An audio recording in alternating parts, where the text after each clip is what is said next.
Welcome back to Review Morgue, our first episode for Dun Dun Dun, Jeanie.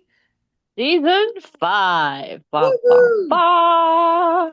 Yes, and as promised, we begin the Poe Price Corman cycle. And this is the first of the films by Roger Corman, filmed in 1960 with Jeannie's picture. Of course, Vincent Price as Roderick, Absolutely. Mark Damon as technically from the story, he would be the unnamed narrator, but in Yes. this, he is Philip Winthrop, Philip. Yes, Philip Winthrop. and then Myrna Fahey, who plays Madeline.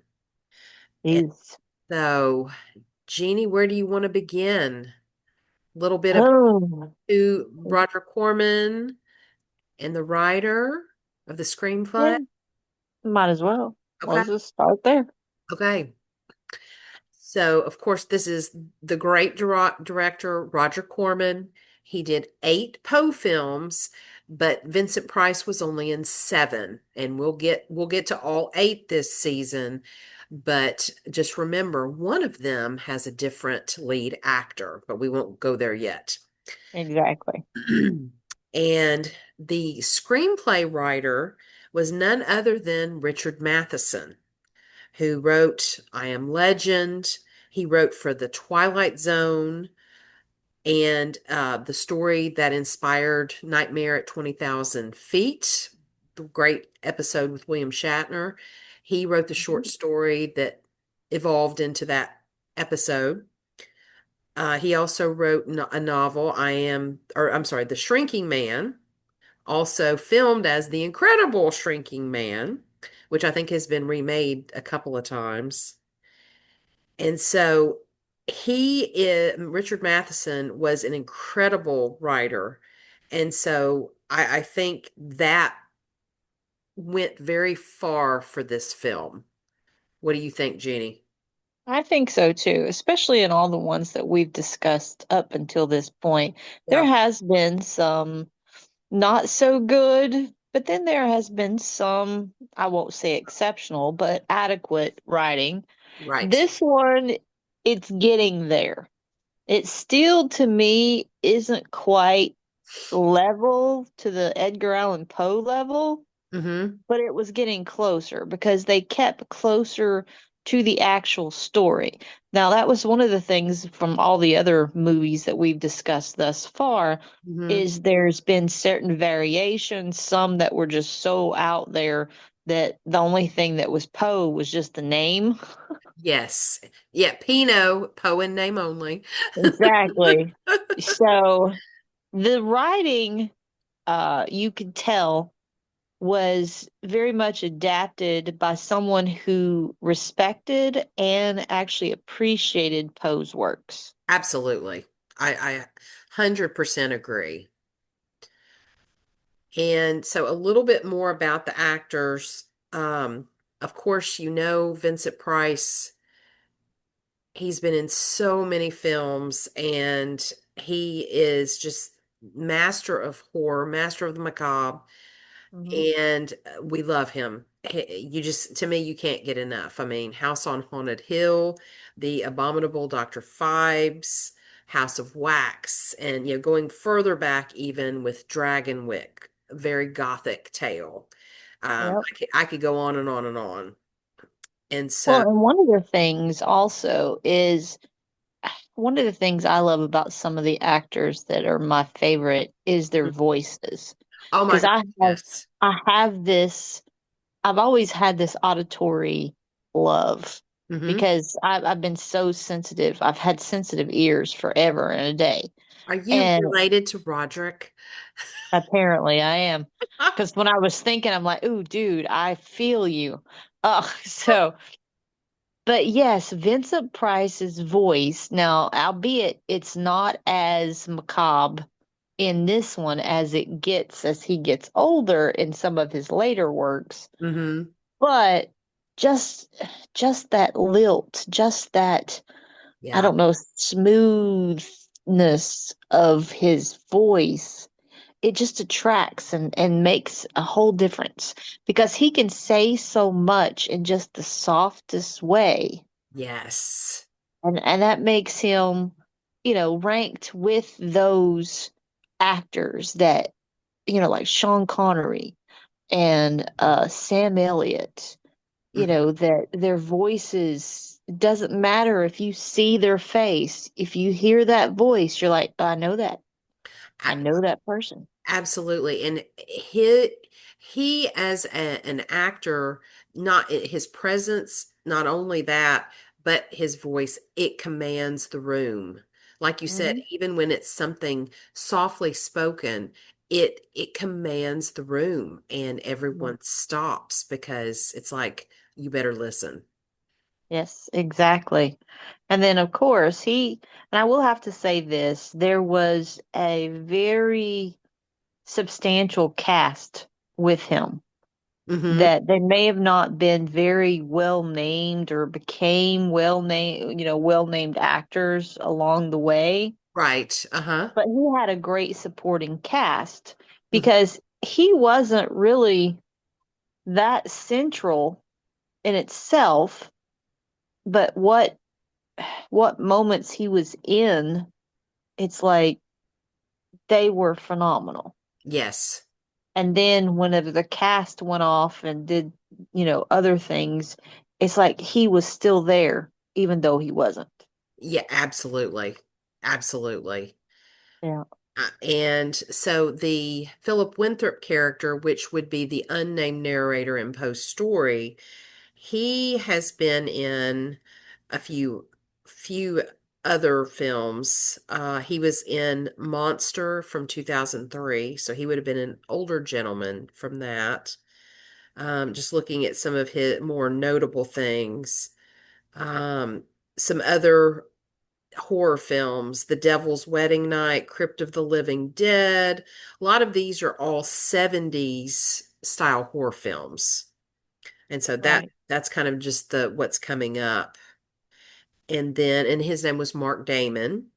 And then Myrna Fahey was also in The Time Tunnel. She was a regular from 59 to 63 on the show Hawaiian Eye, which was a detective show. Hmm. She also played in Zorro, the TV show. I always liked that when I was younger. And she's done a lot of more TV roles, it looks like, than she did film. I mean, she did do some film, but a lot of TV. Yeah, that can work. Oh, yeah. And just so we can clear it up, Mark Damon is no relation to Matt Damon. Correct. And Myrna Fahey is no relation to Jeff Fahey. We looked that up just to Yeah. see. Yeah, we were trying to see if there was any familiar lines down the road for either one of them in the acting world, but nope, we couldn't find any to those, so Right. And so the I'm only sorry. other character in this was the house servant named Bristol. And in the actual post story, that was just like someone opening the door. There was no real role here, but Bristol Mhm. in the film played to me a decent sized role with the way things move throughout the story.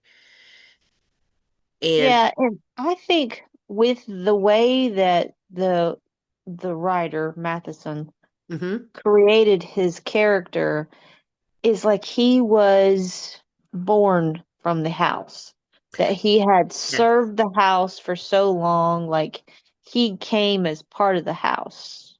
Yeah, I think I remember when Philip Winthrop was talking to him, he asked him, "How long have you worked for the Ushers?"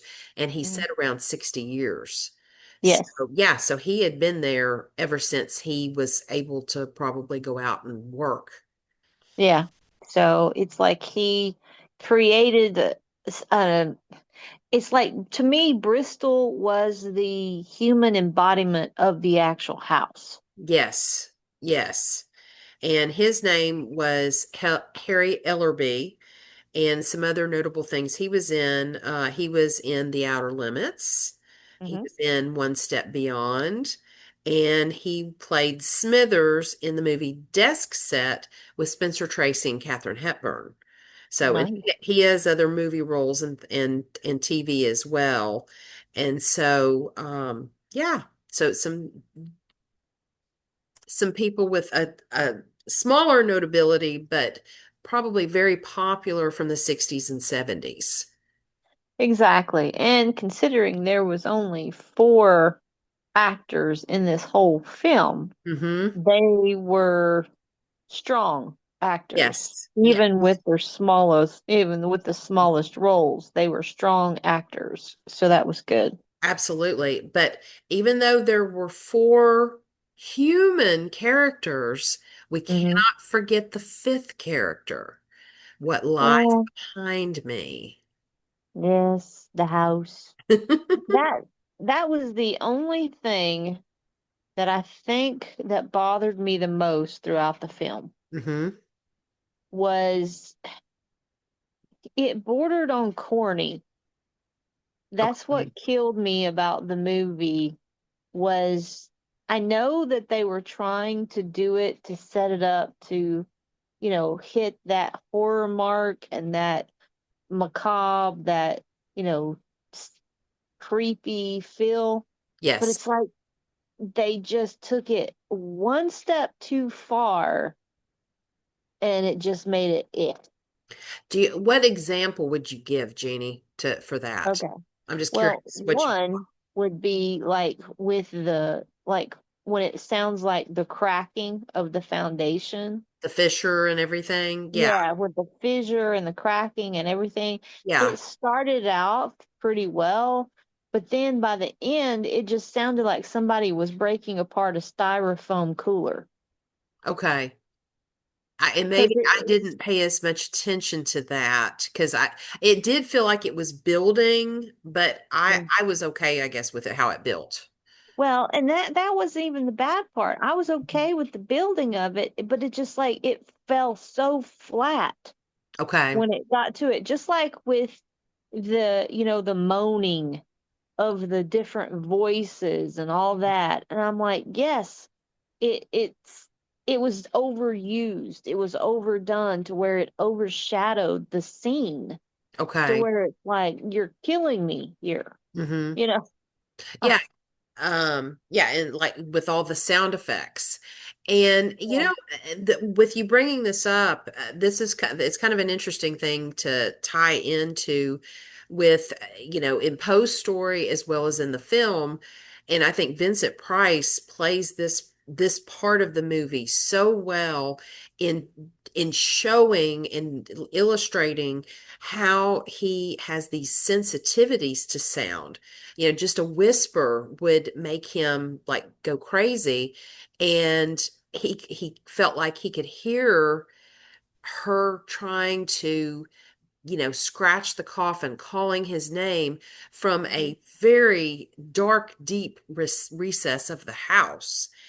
And one of the things that I thought about, and I didn't write down the quote from the movie, but one of my notes that I put, he's describing to Philip Winthrop I'm going to say, I think, and I pulled this from it, acuteness of sensitivities. This is something that when I watched this, because I haven't watched it in a while, this is something I picked up on newer than I had before. I always paid attention to this because it has a lot to do with the whole story. But I felt like with the things he listed description wise, he was repelling imagery. Like his character repels imagery. Does that Mhm. make sense? In certain sense, yes, I can see that. Yeah. Repelling imagery Yeah. and repelling any sensitivity Yes. whatsoever. Yeah. And so it just kind of made me think of, the sight wasn't as much for him, but, sound definitely. But Mhm. yeah, I don't know. That just is something that kind of came to me. Well, one thing that kind of bugged me throughout the movie, and I couldn't figure out why, if they did it on purpose Mm-hmm. or if it was just something that was just, a stage prop thing. Okay. But all the doors opened inward except for Madeline's door. You had to pull it Oh, out. I did not pick up on that. That's a good catch. Yes, and it just drove me batty. Cause I was like, cause I kept looking. I'm like, wait a minute, am I missing it? Did I not remember it correctly? But no, the front Okay. door push open. The door to Roderick's room, you push inward. To go into the dining room, you push inward. But to go to Madeline's room, you pull the door open. And so, okay, so with that being said, why do you think they did that? I have no idea. That was what I could not figure it out because I'm like, Ah. Well, eh, you kind of wonder because Corman was so good at setting up the setting and mhm. just the scenery, and because the scenery is absolutely gorgeous in a macabre way in this film. Did he do it on purpose? Like what was his reasoning for opening the door outward instead of inward? Well, see, I kept trying to come up with a way, but Mhm. I could not figure anything out because there was no rhyme or reason that it would make sense for it to be different. The only thing that is I'm coming I was trying to think of something while you were talking. The only thing that I could possibly think of, and it may have nothing to do with it, when you think about symbolism and the other doors were all, like you said, inward because Roderick wanted himself and Madeline to be inward into the house. And Winthrop wanted Madeline to be out and leave the house with him. So was there a little bit of symbolism there? Yeah, I'm just I'm I'm gonna reading have to a say little that might bit. be stretching it, but okay. It's Because I it's plausible. It's plausible. it's possible, but I'm thinking I don't know. Uh, because for one, her door was also two different colors, True. Yes. and oh, and the one part where he comes up because he hears her talking to Roderick Mm-hmm. in the room, and he comes running up to the door and starts knocking on the door. Mm-hmm. But I'm thinking, why are you knocking on the door Yeah. all of a sudden? And then, like 5 minutes after he's knocked on the door, then he tries to open the door.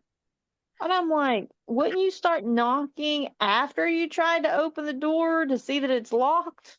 You True. know, Or being polite, maybe. Yeah. well, if he heard her and Roderick arguing, that would be True. like, the other parts he always ran in, you Yeah. know. That's true. He did. So Yeah. that's where I was like, okay, he must have missed his cue or something. But and Oh, the one thing is I did like how when Winthrop first arrived and his shoes were walking on the wooded part uh-huh. instead of the rug, and then Bristol had him change into slippers. Yes. I like how he started, how Corman actually started with the sensitive of the noise Right from the because beginning. Winthrop was like, "Why do I have to take my boots off and stuff?" Yeah, you mean, And yeah, he was walking around barefoot until Bristol showed up with his slippers. right. You know. And so it's like, okay, that's weird, but I'm thinking, well, Yeah. that's kind of cool. Yeah, he And set then it this leads into it. So, Yeah, he set the stage right from the beginning with the whole mhm, sensitivity. Another thing that just kind of bringing up, because to me, that's kind of the surroundings, the settings, and things. And one of the things that Winthrop tells Roderick in that same scene where Roderick is explaining all about his sensitivities to sound, Winthrop basically says, "You need light in this house." mhm, And to me, I felt like right there, even if you had not read Poe's story, that was foreshadowing of what was to come. yeah, because they were already living in the dark and Right. trying to hide from the light and to Yeah. keep The their living, hide from the their living. exactly. Yeah. And so So, I thought that was very interesting. And so we've we've we've talked about how Winthrop in Poe's story was the unnamed narrator. The other mhm, difference with his character is that I guess it was like what, a month before Madeline had gone to Boston. Was it about a I month? think so, yes. Yeah. And so that's where she met Winthrop and they fell in love. And so he was coming to the house to take her away, to marry her. And Roderick was not having any of that. And so Mhm. that was part of it. And so in Poe's story, the unnamed narrator is an old friend, school friend Roger. of Roderick. And so that they Matheson flipped that, but Hollywood license sometimes really irks me. But in the film adaptation, I was okay the way they did it. But Mhm. the question that I bring up, and Jeannie and I have already kind of talked about this, if he's will not want if he doesn't want Madeline to leave and he wants the Usher line to die with the two of them because they're the last two, why was she allowed to go to Boston? That to me, it's a Mhm. plot hole. A major plot hole Hmm.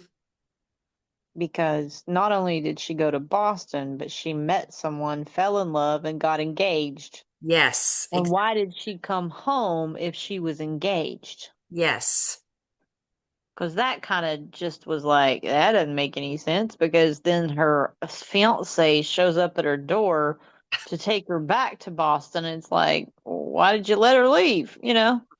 and and to me, in the film, we see Madeline a whole lot more being sociable than we did in Poe's story. In Yeah. Poe's story, she was more, I don't want to use the word catatonic, but she was more just in the background. You see her, Mhm. walking through the house. The unnamed narrator sees her, and she does interact a little bit, but she definitely has a bigger role in this film. Yes, because in Poe's story, as you said, Madeline's character was more of the ghost of the story. Yes. Even though she was supposedly still alive, she was already becoming the ghost of herself. And that Yeah. was one of the whole points of the story. Hmm. And I think that in Poe's story, she did have some affliction that she suffered from, Hmm. but in the movie, even though Roderick and Bristol were like, "Oh, she's bedridden, she's sick," and they didn't really want Winthrop to see her. When she did come around him, there was you could tell there was nothing wrong with her. No, I Just mean, just being afraid of her brother. yeah, because the only thing she exhibited was like when they were having supper that first night, Hmm. she didn't eat anything. So that Yes. was one of the things. And most of it, I think, like you said, was the fear of Roderick. Hmm. Is why she didn't eat anything, Yeah. even though Winthrop tried to push her to eat. Hmm. And then, like I was telling you, one of the most excitable parts that you saw from her was when the chandelier fell and almost, killed Winthrop. And Right. she ran to his side and was very, exuberant about is he okay? So she was exhibiting the love aspect of it. So you Yes. definitely saw where he added more of a romantic twist Mm-hmm.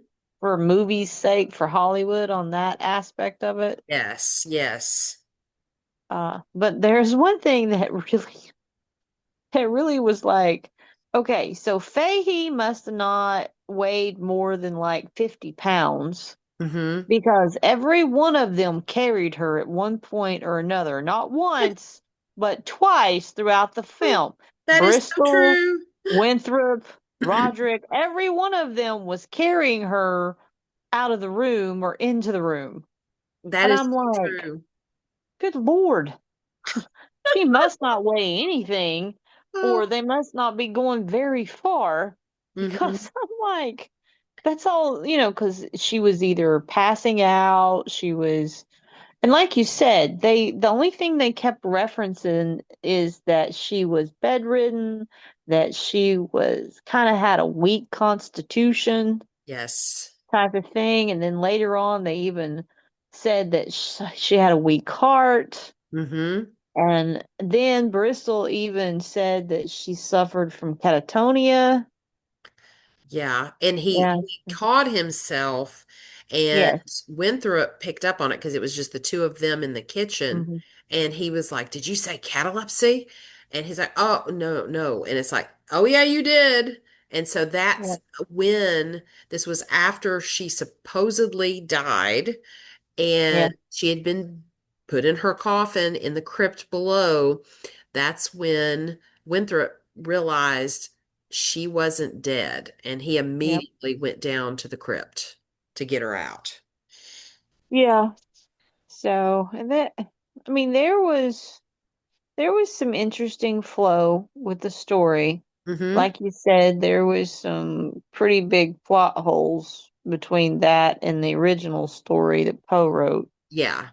That was just like, don't see that happening, but Yeah. okay.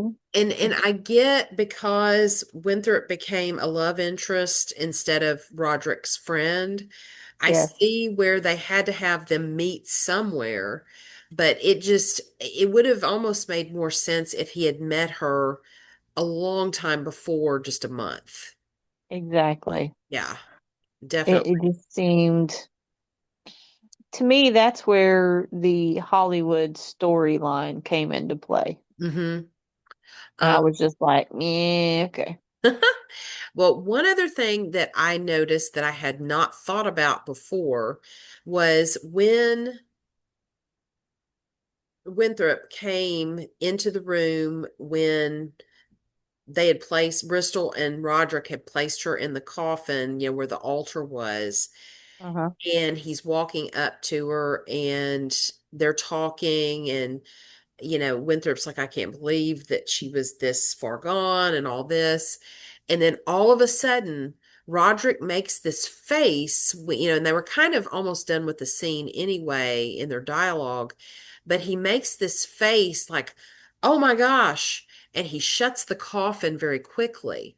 And I think that would, because you don't see her move, Yeah, but you do. Her okay. hand. Oh, Her hand right. starts That's moving. right. Okay. Because Yes. I guess I was probably not looking at her hand. I was looking at her Hmm. face.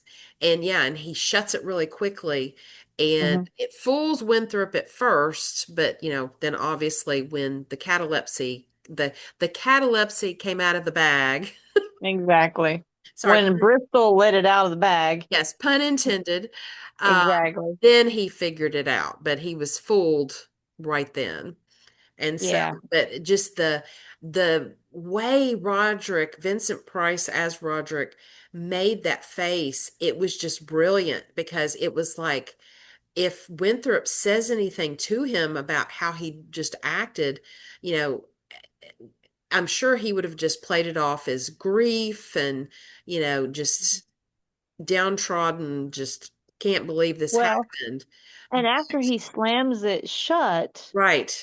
and Winthrop comes up and he said, just one more time. And Roderick says, no, no, I Yes. can't. Yeah. Because he knows if he opens it up, he's going to see her moving. Yeah, and then And that's when they he's like, jumping shit, out. yeah, that can't leave that cat out of the bag right now. No, No, no. okay. Let's put the catalepsy in the back in the bag. Exactly. But yeah, that was the one that was one of the things that also I loved about Vincent Price was he was very vocal with his face. You know, Yes. his body language was phenomenal. Yes. I mean, he could play it like a fiddle. Oh, that brought me up to the other thing where he's playing his little sitar or Loot. it wasn't a yeah, flute, I guess you Yeah, because loots. Loot. Yeah. it had more than five strings. I thought lutes only had five strings, but I don't I know. didn't really count them. Okay. So, but when he was playing it, when you know that night after dinner, and they're all sitting around, and Yeah. he's playing it, and then Winthrop just tells him, "Oh, that's wonderful. Did you write that yourself?" And I'm thinking to myself, I don't know if you'd actually call that a song. 'Cause it just sound to me it sounded like a cat caterwauling in the backyard because I'm like there was no musical notes. So I'm thinking to myself, did Vincent Price actually playing this? Because nobody is actually playing in the background that actually knows how to play the thing. So it's True. like Very true. Well, and I really liked, keeping in line with Poe's story, the storm came, and that's what Mhm. really, to me, was part of the climax where, we knew Madeline was going to come out of the coffin here soon. And that would have been the point in Poe's story where the unnamed narrator read The Haunted Palace, the poem by Mhm. Poe, to Roderick, which was a story and a story because the Haunted Palace, basically was the same kind of thing going on that Roderick and the unnamed narrator and Madeline were experiencing. And Yeah, so that's the one I thing I regretted that they didn't do the haunted I palace. But know I would have loved that. That would have been amazing for them to add that in. it But would have been hard, I know, with the storyline, but still. yeah, but they could have done it where he was reading it and Roderick would, like, they could have put like different sounds or Madeline getting closer, not showing her, but just those sounds where Roderick's, just like going mad, even more mad than he already was. Yeah. They could have probably done it, but again, budgets, time, Yes. they had to probably cut something in that. They gave the element of it with the storm and all of the rising action to the climax, and yeah. Yeah. It'd have been nice if they would have included it, but we understand why they didn't. Exactly. Exactly. One other thing I want to bring up about the costumes and even the whole setting, red was a color. Hmm. As you see in Jeannie's picture, Roderick wore red more than once. He had that long, beautiful, like it looked like a Oh, dressing gown or a gentleman's coat. yeah. And then the red dress with the tiny little black trim that Madeline wore when they had the dinner before the chandelier fell. It was absolutely gorgeous. And then just some of the elements in the house. And so it's like the red was the bloodline because Winthrop never had on red. It was just Roderick, just Madeline. And it was Hmm. like keep the bloodline pure of the Usher line. I kind Yeah. of felt And like, the candles were red, yes, they were. and Yes, the paintings, all the paintings had except red. for a few had red in them. Absolutely. And I was going to bring up, speaking of those paintings, thank you, Jeannie, for bringing those up. You're welcome. They were amazing. Like that's one of my favorite parts of the movie when Roderick takes Winthrop through and showcases all these horrible Usher family members. Yes. They were very much, they looked like broken dolls that had been stitched back together. Yes. And most of them that they didn't have eyes, but the ones that did had these red, Yeah, or um, black. Like, red or black eyes. Like the yeah, ones that had black eyes were basically like they were black holes. They weren't actual yes. eyes. They were just eye sockets. Yes, and of course, when rewatched this again last, or I watched it on Sunday, I immediately went to Jaws, and when Quint is describing how the shark, is hunting, and Hmm. he says, they black and roll over white. They're black like doll's eyes.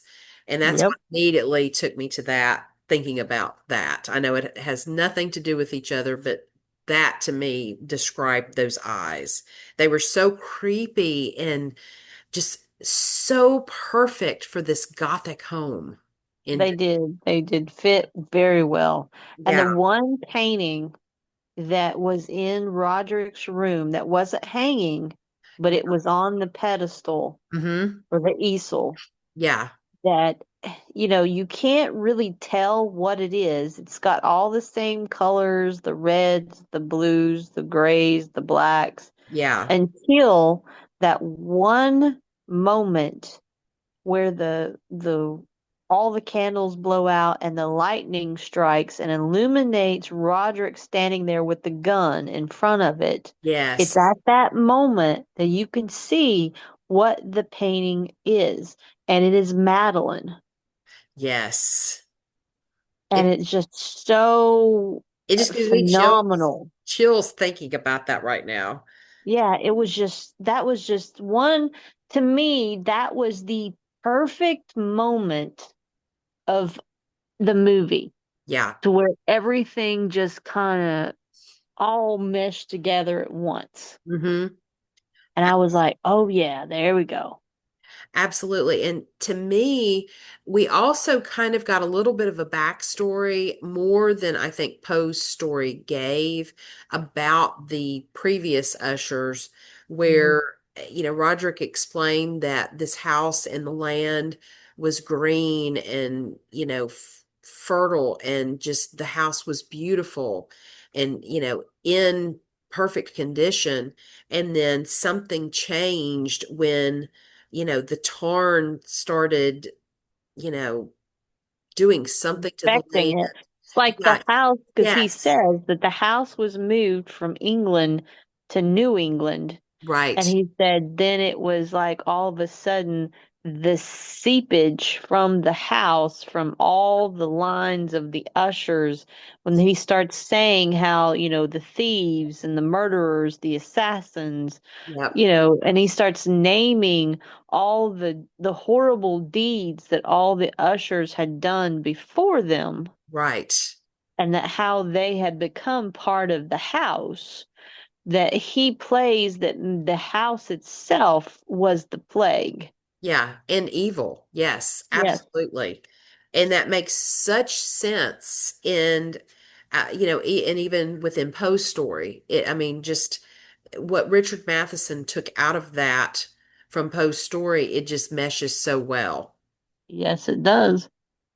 I mean, it really, really does. And then I loved that the ending honored Poe with how it Hmm. all went down. And I guess I don't want to, even though we've given away a lot of spoilers, I think anyone who's watching our review morgues by now knows we're going to give a few spoilers away. Yes. And anyone that's watching us that hasn't seen the Corman movies, that will be a miracle. Yeah. And and here's the thing, I'm so excited about. I've never watched I've seen all the Corman Poe films, but I've never watched them in order. And so I'm so excited about kind of going through this Corman Poe Price journey and seeing how Poe is evolved through these 8 films, and with Vincent Price along the way with most of them. Exactly. Because, I mean, that's one of the things, because we're in our Corman era. Yes. And so And it's a it good makes one. perfect sense. It's a good one to be in. And just I wanted to show this real quick because just kind of funny that this is the first of the films. And I Yeah. had just ordered a new purse for fall. And if you can see it, I may have to, Yeah, you have to turn off the background. yeah, let me show this real quick and then hold on. That's not going to work either. Hold on. I'm a whole. There it is. It's There you go. words, but Fall of the House of Usher. Isn't it cool? Ooh, that is cool. I love the colors. It matches with Vincent's red coat. I know. So I was just like, this is so cool. This- Yes, it is. And I love the detail. That's cool. yeah, it really is. I'm very excited to switch over to it. Yeah, it's a double entendre there. The Ah, fall of the House of Usher, and you're wearing it for the fall. You bring it out for the exactly. fall, yes. That's exactly right. And Now, the one thing that I want to point out that I, really unnerved me uh-huh. about the end Okay. was what happened to his horse. That's true. I was like, where's the horse? Because, he's just walking away. And I'm like, but where's the horse? The horse is supposed to be stabled somewhere, right? So Yeah. where's the horse? Oh, that is true. I'm That is like, very true. yeah, that's the one thing I'm like, no, there's no closure. I need to know where's the horse. But yes, Yeah. that's the one thing about the end that I was like, I'm like you. I loved how they paid homage because they actually put, homage to Poe at the very end. Hmm. But at the same time, I'm like, you left me going, what the hell? Oh, You don't leave an animal lover hanging like that. I'm just saying. yeah. Yeah. And that was really the only animal in the whole thing. Exactly. It was all. No, no, there was the mouse or rat. I That guess it was. rat. Rat. Yeah, but Yeah. yeah, I'm not gonna. Hey, the poor rat went down with the house. Oh, Instead of I don't going down with the ship, it went down with the house. true. I don't like rats. So anyway. Mhm. All right. Hey, I think it's time for some raven caws and black cat hisses. Do you I'm all for go that. first? Sure, I'll go first. All right. All right, so I'm gonna start with the Raven Cause, Okay. and this one is going to reach level 5. All I'm right. gonna call 5 Woo, that's because big for you. it is. And this, I mean, like I've said throughout the episode, there was only a few things that I've the door kind of messed me up. Oh, there was other no, I'll do that. The black cat hisses. But yes, so 5 because the storyline was as close to Poe as any of the other ones have ever gotten. Yes. It was very well written, very well acted out because the cast was spot on. Hmm. So all of that, the scenery, the now I've said about the special effects, but for the most part, they kept very well with the special effects and with the costumes, with the direction, with the use of the red candles, the color red all together. So yeah, that's why it reached the 5 cause. Okay. Now, Black Cat hisses. I'm gonna have to about All two right. and a half Black Cat hisses. Not quite 3, but more than 2. Okay. So, and the reason is one, the door, it still bugs me. I I'm never could, usually the one that's the picky one about that yeah, kind of stuff. yeah, the door just bothered me so much because I was like, I don't get it. I just don't get it. And 2 was the carrying her everywhere. Like, A I was damsel just in like, distress. What can you I, expect from 1960? I know, but I was just like, that's just weird, okay?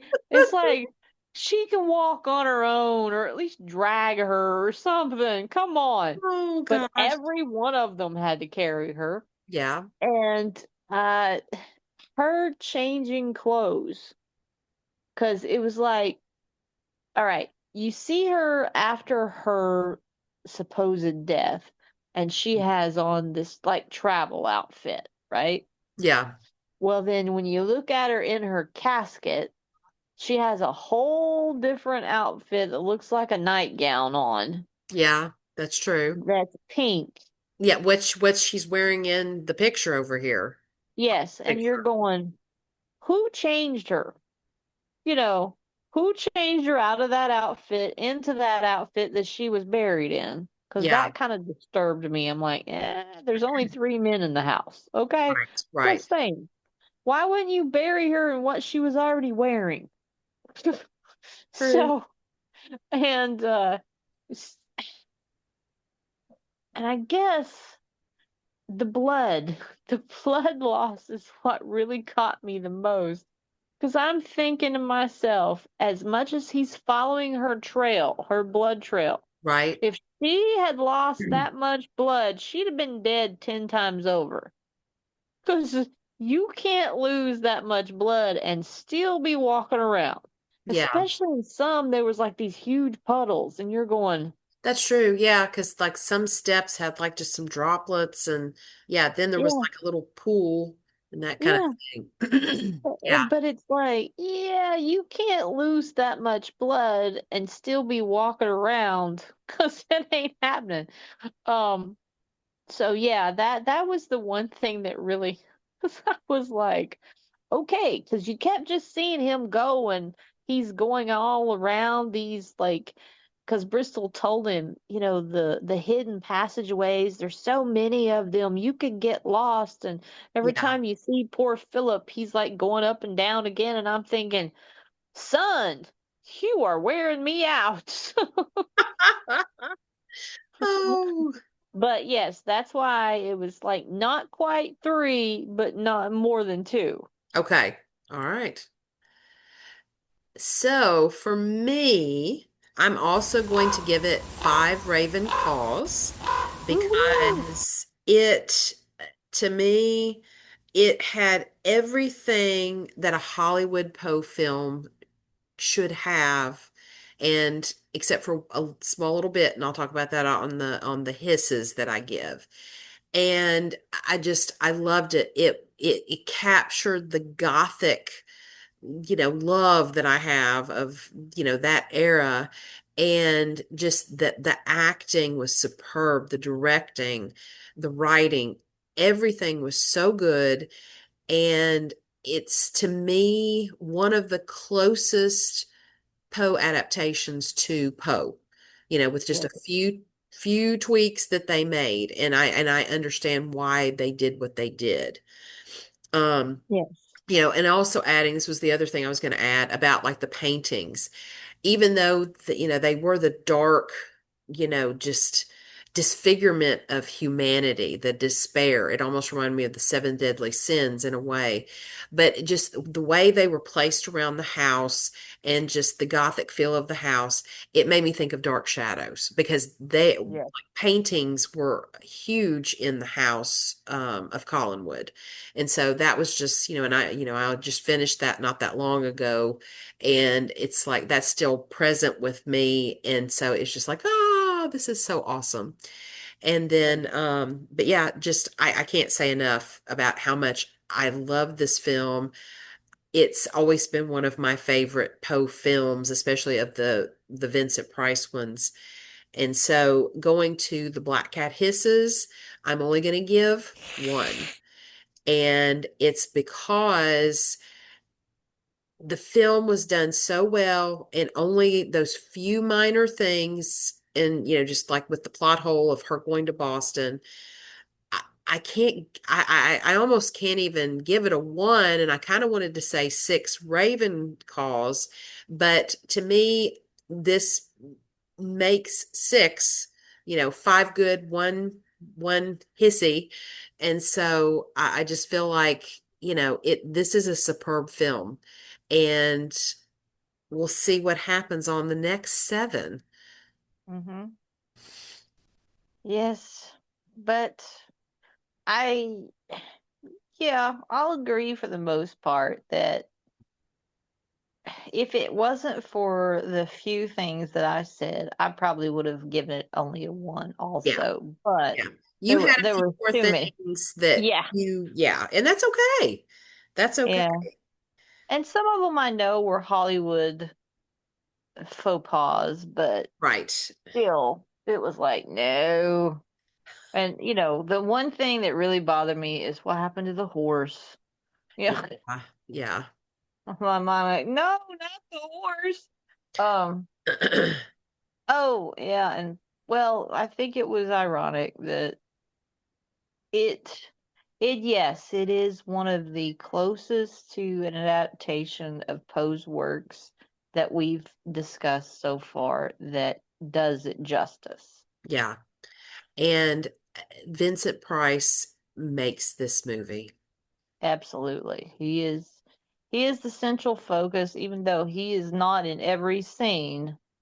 You can Right. tell that he has the presence to be in every scene. Yes. Because even with him not physically in the scene, you still know from the other actors that he is influencing it. Yes. And to me, he is the epitome of Roderick Usher. Yes, Absolutely. most definitely. Yeah. Now, the one thing about our next show is not a Corman. No, I think it's the Pit and Yeah, Pendulum is next. no, no, no, no. I'm looking at it now. This is Okay. also in 1960. Oh, okay. Yeah, but this one was The Telltale Heart, Okay. and it is directed by Ernest Morris, and I believe we've already had him before. Uh, as a, at least I think we have. I can't remember if we have, but for some reason his Doesn't name ring a seems bell to familiar. me. Yeah, it doesn't ring a Okay. bell to me. But yes, there is next on the list is also a 1960 Telltale Heart, Okay. and it stars Lawrence Payne, Okay. Adrian Corey, and Dermot Walsh. Okay. I'm actually looking at it now. Yes. Yeah, it says while called The Telltale Heart, the plot differs significantly from Poe's short story of the same name. Oh, So, interesting. Okay. yeah, so you know as well as I do that we're going from a good one to We can't say yet. yeah, to possibles of it. And what I think is so hilarious that they say that while the Telltale Heart, while it's called that, it plots different significantly from Poe. But if you look under the writers, they actually have Poe listed as one of the writers. Oh, yes. Well, for this film, they had Poe listed as a writer. Yes. So Well, and IMDb does I can that. understand why they got it listed for this one, the Right. Corman ones, but Yeah. Well, if they, if it's not a story that's actually the story based on Poe's work, hmm they just use the name. So, I'm True. just That's kind of true. curious. Yeah. We'll get to see that. But yes, we'll have one interruption for the Corman with this one, and Before Pit and Pendulum. exactly. Okay. So All right. Well, that'll be cool. exactly. So we're going to the Telltale next time. We're going under the floorboard, hopefully. Exactly. Yeah. We're going down somewhere. We're going down somewhere. That's right. Well, Jeannie, I guess With that, we we are are Poe out. out.